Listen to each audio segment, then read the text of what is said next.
entry rating in Korea? Because there's a lot of misinformation out there. People saying he was a D3, a D4, a Diamond 2 top laner in Korea.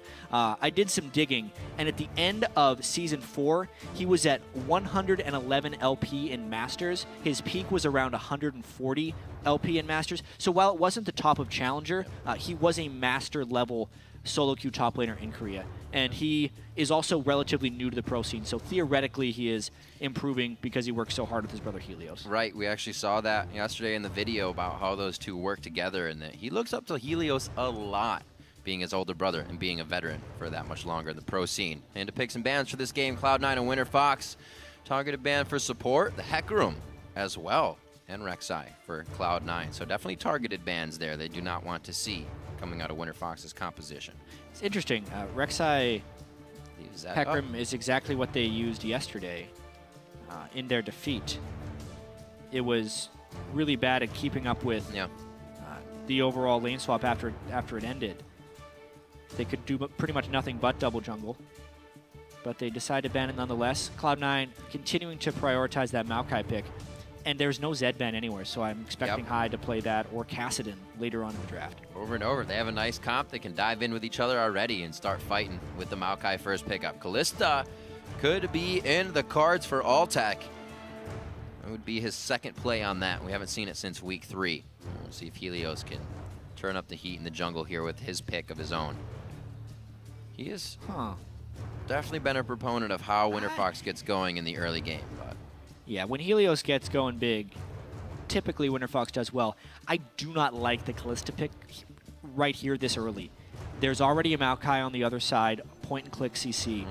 Meteos has also found a lot of success on Vi, another point-and-click onto Kalista. I think it's very easy for Cloud9 to lock down Kalista with that early pickup. We'll see, though. Maybe they thought they were almost free and clear with the Veigar being banned out and the Lissandra on that one. Knowing the Maokai could still lock it down. We'll see. Very interesting, as you said. 30 seconds for Cloud9 as they listen to Charlie. Remember, it's on Charlie here for the finalize of the picks. The teams can kind of say what may be around, but he will say you're locking this in. And it is the Zed, it is the Morg. So even if he wants to go hard, he's going to Black Shield, have a Black Shield as well. Makes it even easier for somebody to dive in. Lemon Nation, a history of success on Morgana as a support. Doesn't go with the Braum this time. Can't argue with that pick at least. So Charlie, we'll see how he adapts now to what Winterfox is throwing in there. Paragon, of course, doing the pick and ban for Winterfox. Match of wits. Yeah. Basically the Gnar. Interesting. It's safe, but I feel like Avalon goes with that safety a little too often, and teams now know how to fight around Gnar. A little too easy. The Narvin combo will be picked up by Winterfox. We'll see how they utilize that throughout the game. Pole Belter on a carry style, or a carry orange style champion. Yeah, he is Assassinations in. Very good on the block. If he can start getting ahead of Zed, that's a very skill-intensive matchup. A lot of buttons to be pressed in very quick succession between those two guys. Of course, Winterfox with the legendary Narvin combo that has absolutely fallen off in popularity. Like, really, really hard. It's like Pogs. It worked, worked for the first, it was like a 2-week thing, and then no one cared about it anymore. Especially with Black Shield and a lot of mobility for Cloud9. They can hopefully Black Shield the guy who might get trapped in that Narvin combo. Ooh. Oh. Alrighty. That's not the first Nidalee. This changes things up a lot in my perception of the match, though. Makes Cloud9 much more split push focused. It also makes Kalista much more threatening, the fact that it's against a Nidalee and not a Vi. I was expecting Corki Vi with those last 2 picks on Cloud9, but Meteos has played some really solid Nidalee games, or Nidalee game, and then it ceased to exist for him. Two Nidalee games, actually. Both victories for Meteos. Not too bad versus Dignitas and Impulse.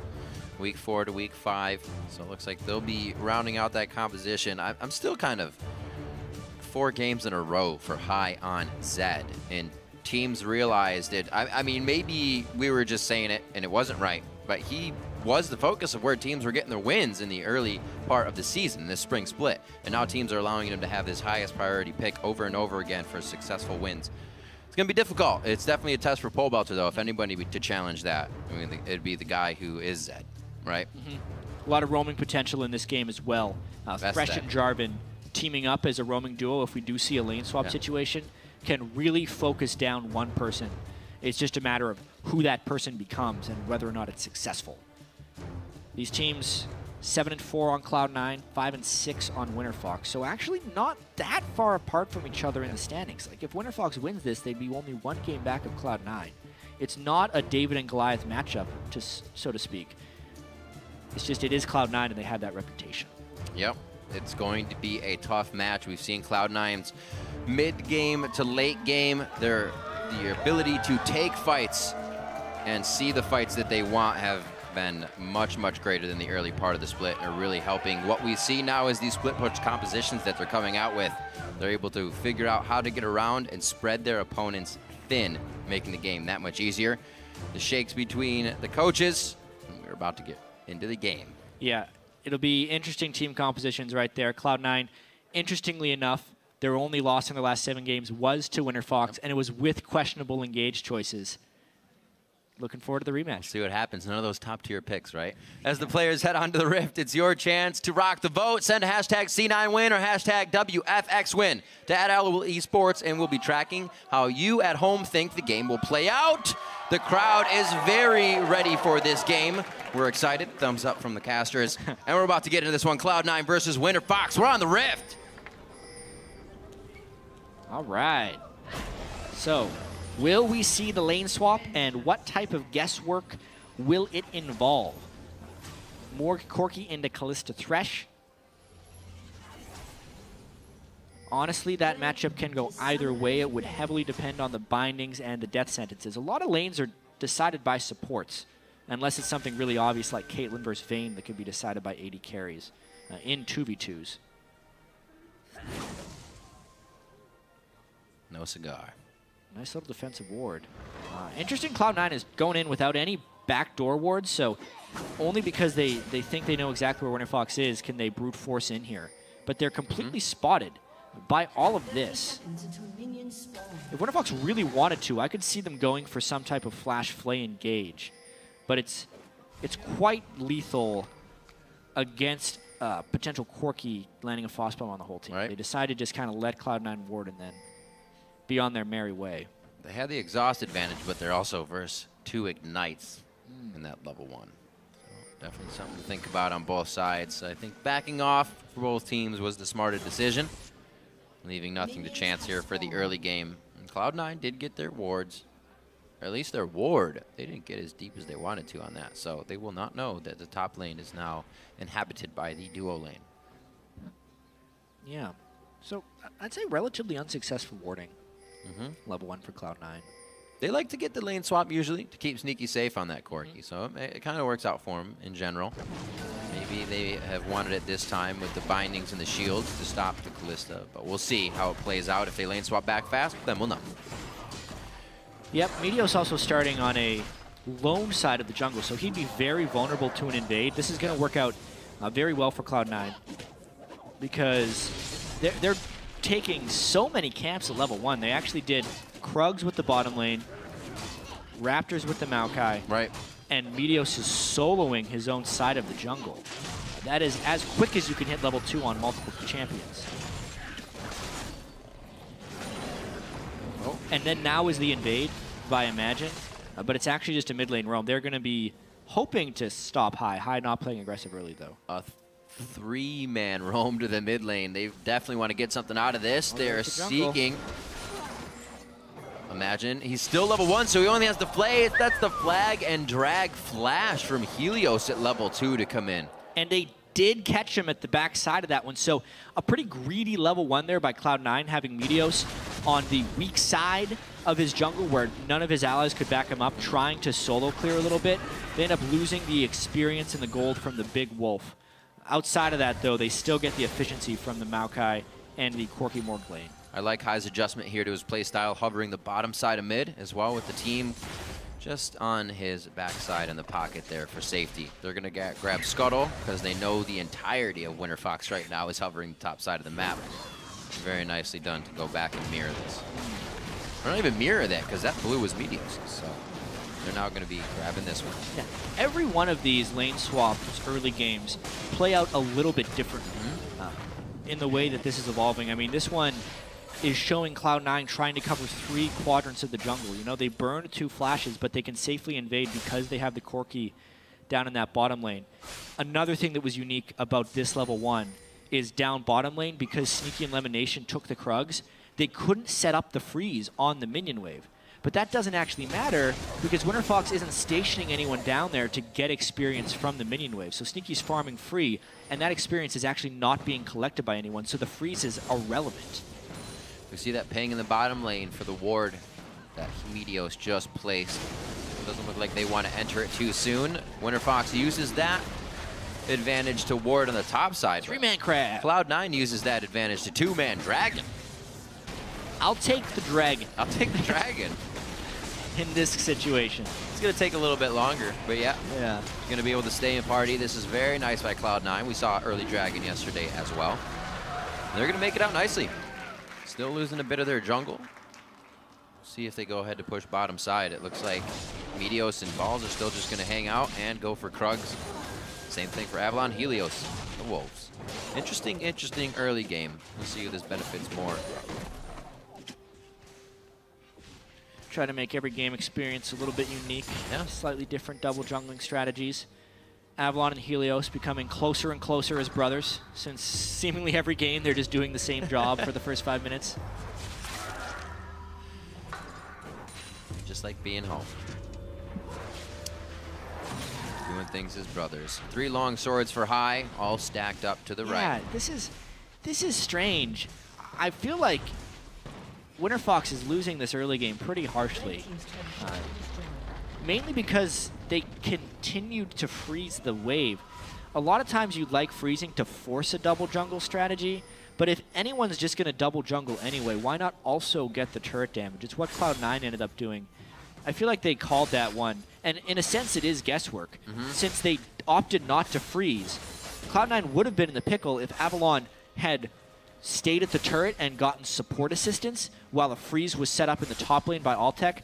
Lane swapping is all very complex, and this is all guesswork. But because that didn't happen, Cloud9 won this in multiple ways. They get a dragon and a turret, plus pretty similar farm across the board.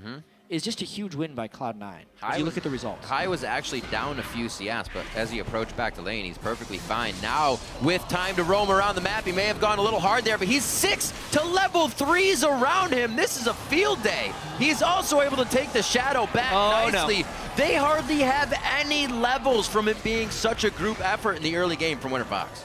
Yeah, I mean, Pobelter's coming in from the backside trying to make something happen. This is level 6, but they're still out-leveled on this one. Lemonation just dodging out of that. Actually, imagine missing the hook, and C9 is going to keep going in. Balls to the teleport. Pobelter has no more distortions. He actually does get one right off a cooldown. Throws the image They are out so low. And they are just being hit left and right as they try to dodge skill shots.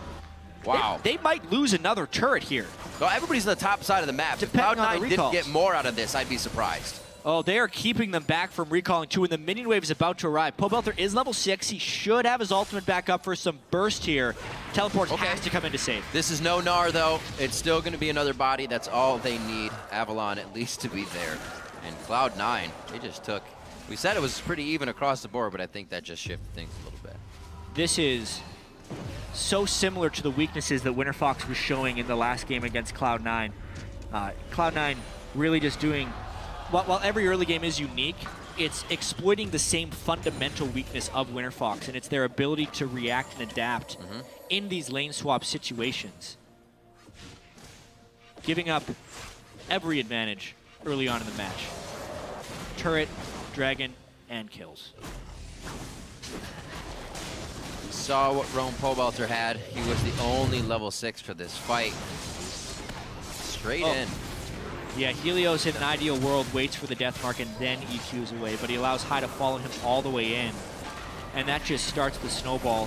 The bindings trying to line up the spears for Meteos.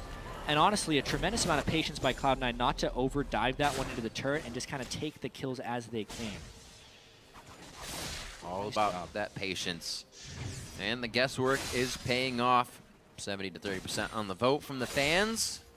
And Cloud9 will continue the lead. Also remember, Cloud9 can close out games pretty fast, so we'll keep an eye on that. With this lead, we'll see how fast they can extend it. We're going to see balls, no, not actually going too far in that lane with the vision of Alltech right now. Good wards to be placed up here by Cloud9 would make that a little bit safer, so we'll see them trying to shift what wards they have in their jungle up in just a few minutes, probably after some backs. The Cutlass now to a Seeker's Arm Guard in the mid lane. Pobelter looking to stay safe. He knows it's not going to be an easy game here. He can't just build power right away. And the lane matchup has been a little bit skewed because Hai was able to pick up that kill. Hai beat Pobelter to the first roam, which is generally the mark of a mid laner who has the pressure advantage. Once again, Hai proving that when he is on Zed, he competes. He is a perfect fit for the Cloud9 playstyle at the Cloud9 game when he is on Zed. Remarkable that he keeps getting it. I'm a little sad we actually didn't see him play something else today. It's awesome to see him make plays on Zed, but I want to see Cloud9 tested. I want to see teams try to take advantage of that. Focuses were a bit to the top lane. Obviously, you ban out Balls' Rumble. That's another one you have to get out there. So there are still a few bans that makes it difficult to be able to focus high here for Cloud9. Yeah. Meteos to the top focus, though. And now the skirmishing and split pushing is going to kind of take on another dimension. To speak back to Champion Select, the Kalista pick here by Alltech in a team fight can be ruthless. I mean, if imagine with his Thresh Shields, a potential exhaust, if Alltech can ever make it up to a QSS, has so many ways of peeling back again and again and again. But I don't think Cloud9 is going to let that happen. Zed in Italy is just map pressure, turret pushing, and skirmishes. And I really feel like that's what Cloud9 is going to try and do until they have an insurmountable lead where any type of teamfight prowess by Alltech becomes impossible. As you can see, they just rotate from top lane down to mid lane, trying to keep everyone on Winterfox on their heels. It'd be nice to have Imagine getting some picks with Alltech getting a few of those hooks in, but as they are pretty much avoiding Cloud9 on the map right now. They were in the bottom lane taking that turret, so Cloud9 reacts. They go ahead and gather mid lane to take this. Teleport is about to be up on Balls as he goes ahead and farms out the jungle, looking to complete an item for himself. He will be back in the fray soon. Actually, he may just rotate up for Dragon. Good planning here from Cloud9 to take out mid turret and make their way over. Yeah, a little bit of planning finally by Winterfox. They were able to take the crab before this Dragon. It doesn't really appear like Cloud9 cares that much about stopping that first Dragon, though. Everyone just kind of recalling. Oh, this is what they care about. There's the flash on one. That's going to be the Cataclysm. That's a 1v1 to Pobelter in the mid lane. Balls will go down here. Hai's going to get a bit of a push. And this could be Winterfox trying to take the Dragon, but Cloud9 might actually take this fight now. Yeah, the fact that Pobelter got solo killed right there by Hai Zed in the mid lane means Hai is going to be on fire this game. There's no shutting him down, it feels like, at this point. Then, because of the solo kill, they have to respect that, and they can't go for Dragon. They burned the Cataclysm as well from Jarvan in order to get that kill onto Balls. Knowing also that he has a teleport on Maokai, it was an untakeable Dragon for Winterfox, and they don't even get an overall advantage because they lose a mid laner while pulling down Cloud9's top. See the solo. He landed so much poke on him, and then he still had a lot of cooldown, so he just ults in. At this point, it's a guessing game. Oh, wow. Flash Ignite. Just being able to use the shadows like that, you're always one step ahead of your opponent. You can tell when a Zed is kind of fumbling with his skills. He's just all over the place. But Hai is a very good Zed. It looks so calm, or so clean when they're doing it calmly, rather. 13 minutes in, Meteos just gathering up some jungle. He's not really afraid. The team's been doing well. Lemon Nation, however, is doing some scary stuff. He's forced to flash on that one, as I say. They're staying relatively safe. Wow. But that was not a smart move by Lemon Nation, walking in that boldly. No. But he gets away with it. Yep. That's one of those things where if he's going to be making a ward play like that, he needs backup of some sort. Backup or not have Black Shield wear off when you're in the danger zone. Like, It wore off as soon as he needed it. Unreal that he lived there. So WinterFox miss out on what could have gotten them at least a kill over to Alltech. They are not going to stop the pressure onto this Dragon, though. Warded out, both sweepers just missing the edge of that ward, so they have clean vision on the side of Cloud9. That's not good for them. Nope. That's the teleport ward, too. Oh, no. Man!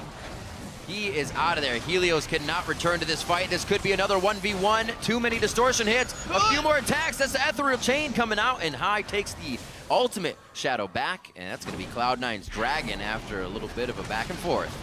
Jeez, just really bad luck there by the sweeping from WinterFox, allowing some easy spears from Meteos into that pit.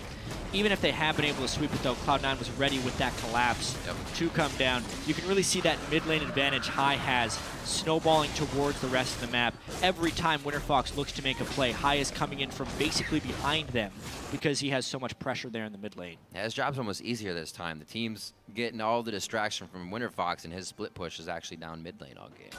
He doesn't have to go to the side lanes. It's just a push. He's got the short trip. So 22K to 17.8. WinterFox falling a little bit behind. Avalon's been up in the top lane trying to gather up CS. Still just a bit under balls, which goes to show with all that free time he's had up here. He hasn't been able to do much. Balls as well. We saw him taking camps previously. That was to get his Ninja Tabi so he can be a menace in these fights and make sure if they go long, they're in favor of Cloud9.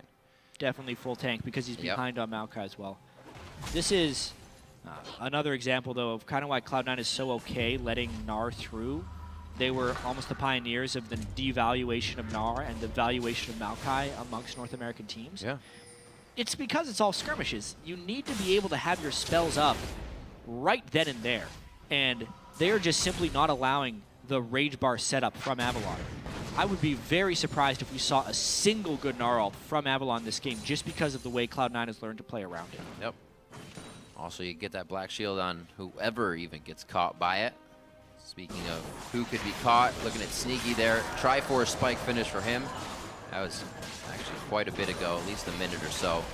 Blade of the Rune King and Brutalizer for High. We see him zeroing out Pole Belter all by himself, so that's only going to get easier. Cloud9 continuously pushing forward. Wards next to wards recently placed. They're just getting all the vision that they can. Everybody's participating at that. It's only going to make things easier. Zed starting now the split push in the bottom lane. High breaks away from the team here. We're going to see if he can start to cause a little bit of chaos. Yeah, Cloud9 does have what I like to call a good problem, where after killing the outer 3 turrets, sometimes they have a little bit of a delay before finishing the next 3. This has been pointed out by Cloud9 as one of their weaknesses, that they have to be very careful about where they ward and where they invade here, because sometimes they overreach a little bit in their counter jungling without having either the proper wards or the proper side lane pushing. Right. That's why this time they're taking it somewhat methodically, making sure multiple waves are pushing at the same time to prevent collapses from WinterFox. Well, I thought Cloud9 may go a bit aggressive once they saw the members of WinterFox here in the bottom lane. We saw them do that yesterday. They take action immediately when they know they have a chance to. Right now the team backs off. They're going to play this one safe, knowing that High has vision of Alltech. And imagine Cloud9's doing what they do best and just controlling the game without giving anything up. Coming out of the base, they have wards galore on top of potions, so it looks like they're going to try to move everything they have up just a little bit more in increments and keep the game going in their favor. Slow game as well, only 3-1. For as much as Cloud9 does, they also avoid the other team while getting what they want quite a bit. It's true. They've definitely had multiple games this year where it felt like low overall kill scores, but then ended up actually being a really fast win. Against Dignitas, for instance, they had 7 total kills, won that game quickly. Impulse was a little better. They had 14 kills. Yesterday against Coast, it was only 10 kills. And here, it could be another one of those games where they have another low kill score, but a fast victory. Cloud9 does have the fastest average game time of every team in the North American LCS, something that they pretty much have the title of every single split. So they have always known how to close games, and they're usually at the forefront of that in North America. Yeah. It just so happens that this year, it's without killing people. It's just winning the game. A little less flashy. They just get to business and make it happen. Very decisive calls from the team coming around. High, obviously making better calls when he's having a good game. A 2-0 Zed going to be a lot more vocal than a 0-0-0 Zed.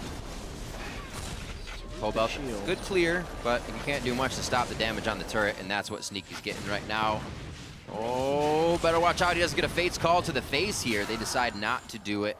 And Winterfox saves. Actually, that turret just went down, so they don't get the save it. The whole reason Sneaky exposed himself a little bit there, because he just wanted that last hit. Very close to getting baited. Although Pobelter doesn't ignite, the ignite most likely would not have killed. Sneaky just getting out with the turret. Man, this is tough. No gold coming in here for Winterfox on the turrets. No real gold out of the lanes. Altec farmed up well, but right now they are waiting to drop this outer line that Cloud9 is nicely rotating to, stopping everything from Winterfox. And High still able to put pressure on the other side of the map. Steps and steps ahead of Winterfox right now, and they're using it accordingly. Imagine an Altec, always the one to come down. Yeah, they're successfully getting farm onto Altec.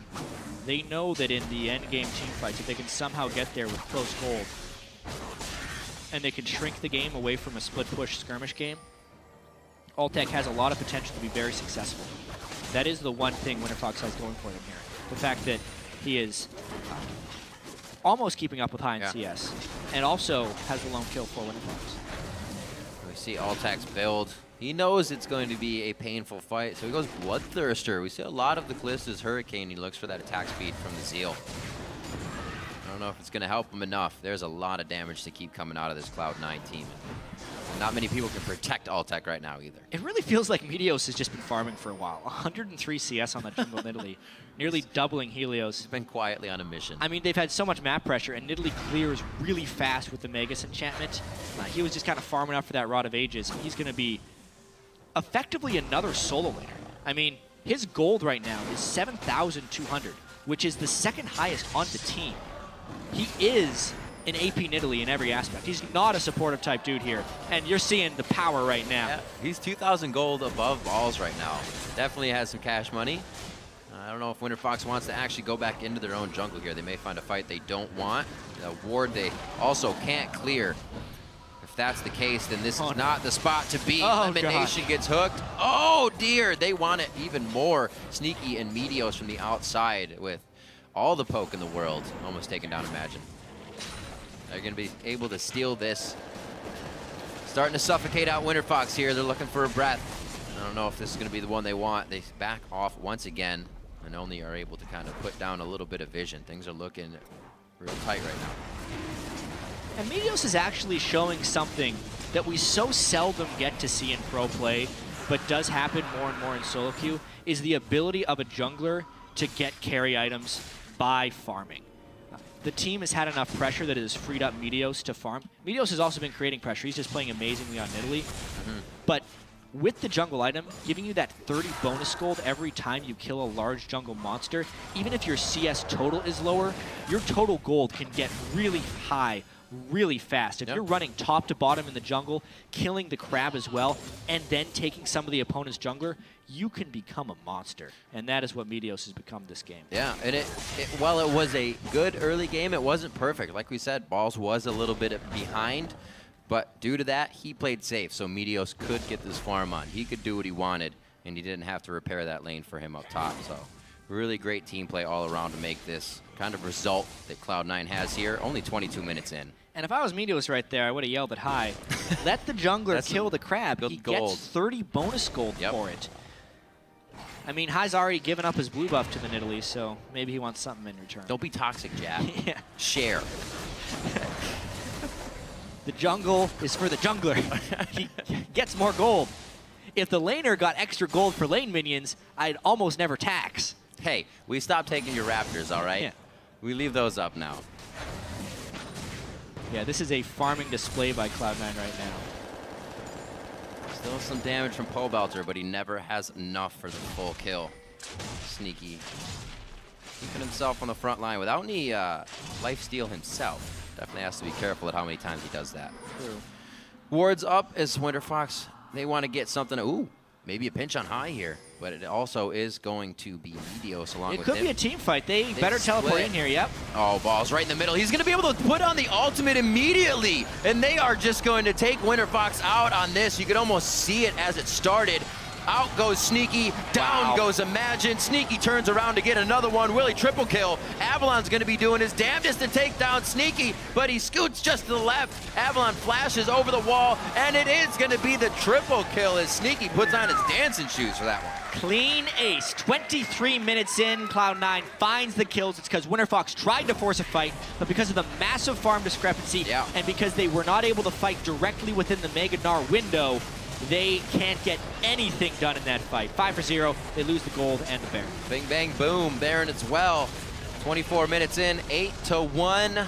It was Balls that went down valiantly for the team, so they don't get out with no kills, or deaths rather. Balls went down hours ago, it felt like. This was a 5-0 for Cloud9. Oh yeah, you're right, Yeah, I mean, high dips, dives, dodges, the EQ and the Thresh ultimate get burned onto nothing. And then Altec, who wants to be the mobile carry at the back of the fight, traps himself in the Raptor pit.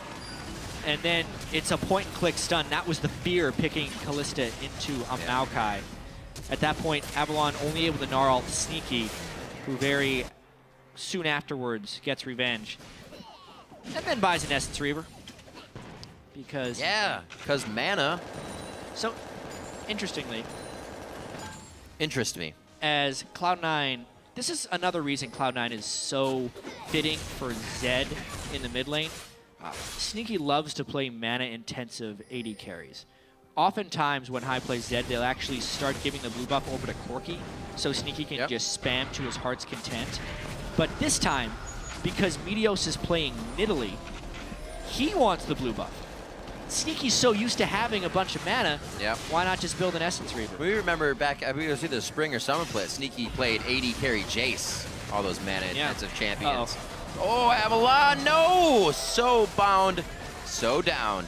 Avalon does not get to Gnar out this fight. 26 minutes on the clock. Just, I said 24 minutes, obviously 2 minutes ago, but look how much progress they make in 2 minutes. Now up to the top turret. Dragon's going to be up in 1:30. It's all about time, everyone. It's all about managing your time and what's on the agenda. Right now, the agenda is... oh no! The Fate's Call saves that one. Mark it off. We got a new slot, and it's going to be a kill onto Helios. That's the turret as well, and they're just going to push on slowly to the inhibitor. They have the Baron buff. This is an easy inhibitor for them to take. Altec has got to abandon ship here. Abandon everything. This is going to be tough. They may need to abandon the fountain. The inhibitors are going down. The Nexus turrets could follow. Balls does go a little too hard on that one as Pobelter distorts into his Nexus turrets. So they're reassessing the fight. Sneaky's already on the outside, ready to go in with the DPS. Meteos hopping out the gate. Everybody's going to be safe. Double wards. What does it mean? Winterfox was triple warding last game. Cloud9 double wards inside the base. Yeah, this is just a nice push. If Winterfox wants to fight, it might not work. Ooh, good exhaust. I don't know if it's going to save Imagine. No, it does not. Pobelter goes in, tries to get the kill on High. He's going to get the pop there.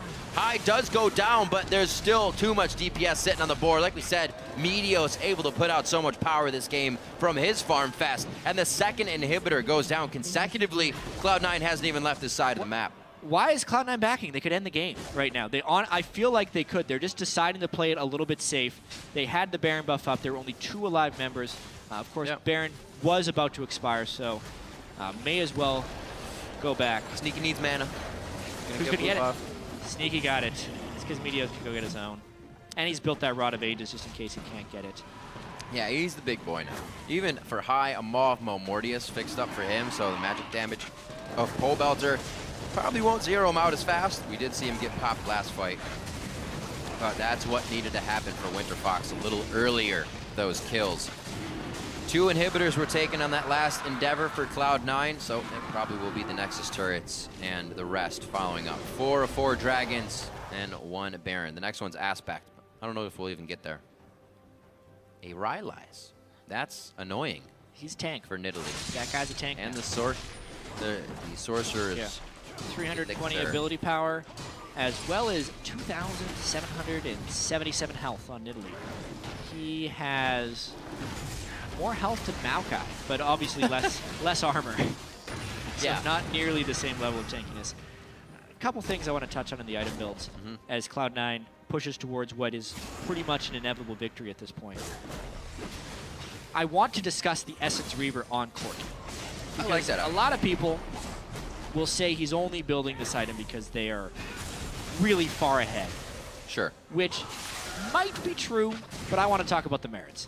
It does just as much damage as the Bloodthirster, and if he is free to auto-attack minions, allows him to spam without the blue buff. And then when you do build the Bloodthirster, it is straight up damage. Corki very rarely benefits hugely from like Infinity Edge, Last Whisper type synergy from critting. So doing Essence Reaver Bloodthirster may be the right build on Corki in some situations. Well, there's a right quick catch onto Altec. That's what we were worried about. Some of the stuns coming in for the Kalista play, and that one was actually a Dark Binding. Oh, no. Another one coming in from Lemon. If he had the auto attacks, he would have got it. Goes for the Zhonya's for style points, and Cloud9 go all the way around the horn, but they actually walk past the last inhibitor for the Nexus turrets. Just under 30 minutes on this game. They look to put the final touches on as Sneaky completely tanking out the Nexus turret. Obviously, Cloud9 looks for the kills as they put themselves goal side to the fountain. They're going to take down the Nexus, though. Cloud9 takes down Winterfox. Great week for Cloud9.